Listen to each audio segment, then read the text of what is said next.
Mga paps, isa ito sa masishare ko. Bumper clips remover, no?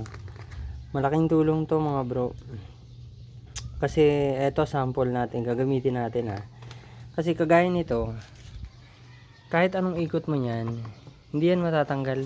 Ayun, hindi siya matatanggal. Ngayon, sa halip na flat screw yung gamitin nyo dyan, mas safe dyan, eto plastic. Ayan, hila lang pataas. Ayan, etong safe na gamitin dyan, pantanggal. Ayan, tanggal siya.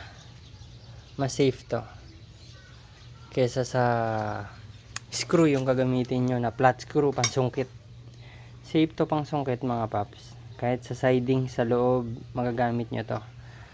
Ayan, the best sa DIY to mga paps, no? Link in comment section mga paps. May na order online.